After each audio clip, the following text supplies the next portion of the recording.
मंगल ग्रह है, उसकी जन्मभूमि, मंगल ग्रह का उद्गम स्थान वो भी अवंती नगरी है, वो महाकालेश्वर महादेव हैं।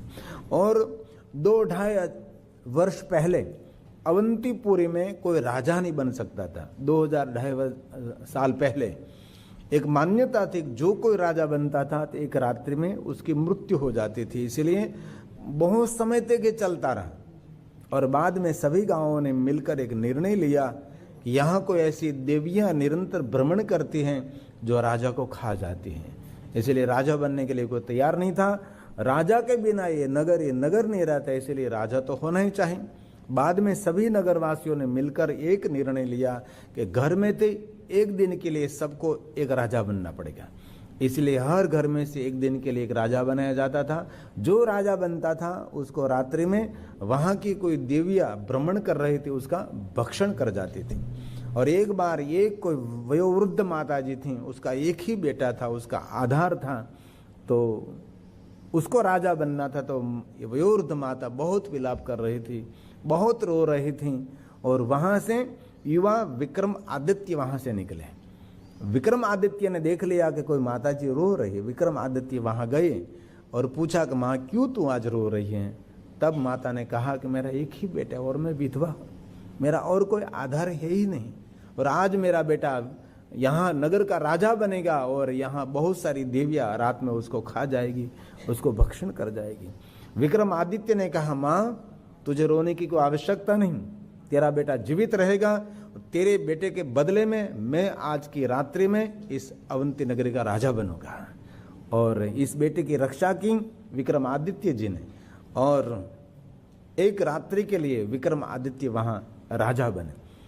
जिन शयन खंड में विक्रमादित्य सो रहा था, इस शयन खंड में विक्रमादित्य ने बहुत सारे मिष्टान रख दिए, पूरा कमरा मिष्टान से भर दिया, इतने भोजन व्यंजन रख दिए कि पूरा कमरा सजा दिया था। और विक्रमादित्य ने अपना एक सुंदर उनके जैसा ही पुतला बनाकर बाजू के शयन खंड में उसको सोला दिया। रात हुई, विक्रमादित्य छुप कर ये सब देखता रहा, और बहुत सारी देवियाँ आई भ्रमण करती करती, बहुत सारी आवाज करती करती, और जितना मिष्टान भोजन कमरे में था सब कुछ मिष्टान भोजन सभी देवियों ने खा लिया।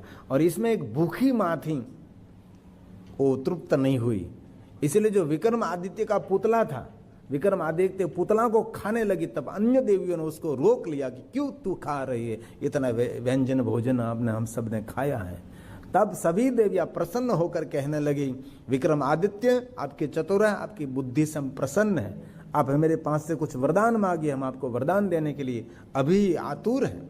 तब विक्रमादित्य ने मांग लिया कि हे माँ आप जो मेरे से प्रसन्न हैं तो आप इस नगर को छोड़कर अन्य स्थान पर चली जाओ। तब सभी ये देवियों ने कहा, भूखी माँ ने कहा कि हम तो यहाँ से जा नहीं सकते, बहुत समय से यहाँ हम रहते हैं। लेकिन विक्रमादित्य ने प्रार्थना की, विनंती की, माँ हमारी सबकी रक्षा के लिए आप ये स्थान को छोड़ दीजिए। बाद में भूखी माँ ने कहा मैं साल में एक बार यहाँ खाने के लिए आऊंगी। तब विक्रमादित्य ने कहा सिंहस्थ होगा तब आपको आना, और एक पल के लिए आप आ सकती हैं। और विक्रमादित्य को वचन देकर सभी जो वहाँ देवियाँ भ्रमण कर रही थी, सभी देवियाँ अवंती नगरी को छोड़कर अन्य स्थान पर चली गई। जब सिंहस्थ आता है तब सभी देवियाँ आती हैं।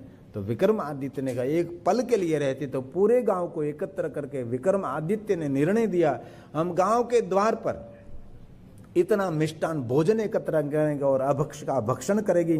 तो सिंहस्थ पर्व आता है, तब सभी गांव के लोग अभी भी प्रतिवर्ष शराब आदि अभक्षण सब करने वाले ऐसे बहुत सारे पदार्थ गांव के द्वार में अभी भी रखे जाते हैं। अभी भी ये सिलसिला शुरू है, जो गांव का द्वार है अभी भी ये परंपरा शुरू है और गांव की अभी रक्षा होती है।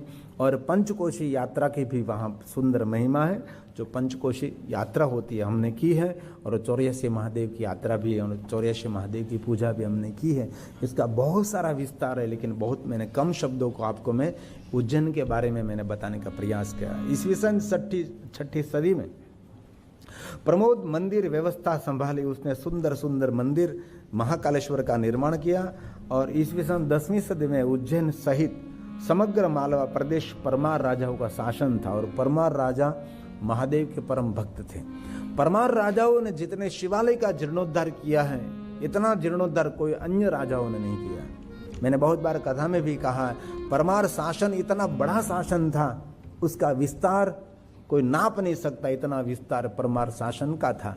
और राजस्थान के अंदर एक अमरापुरी नगरी जिनको अर्थु नाम कहते हैं, वहाँ जहाँ नजर नाखो वहाँ शिवालय शिवालय शिवालय शिवालय, इतने शिवालय हैं। अभी पुरातत्व ने सभी शिवालय को संभाल लिया है, अभी शिवालय में ऐसा कुछ कर नहीं सकते, ऐसे बहुत सारे शिवालय वहाँ अर्थुना गांव। लेकिन बहुत सारे स्थानों का हम सबको पता नहीं होता, इसलिए वहाँ यात्री कोई नहीं पहुँचते हैं।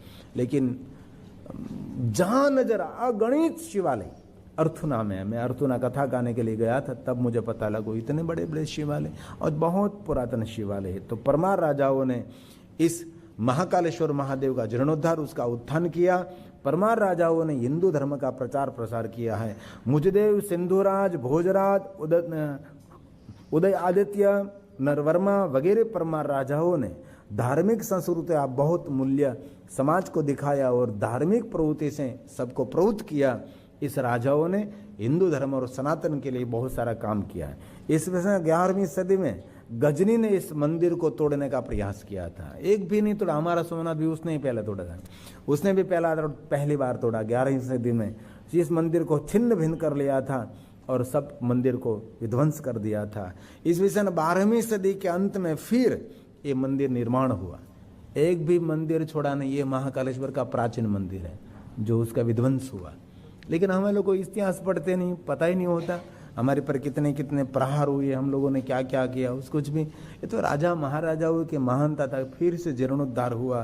तो 12वीं सदी में 100 साल बाद 11वीं सदी में तोड़ दिया गजनी ने, 100 साल बीत गए, है ना। 10वीं सदी बाद में 11वीं सदी में फिर से निर्माण हुआ।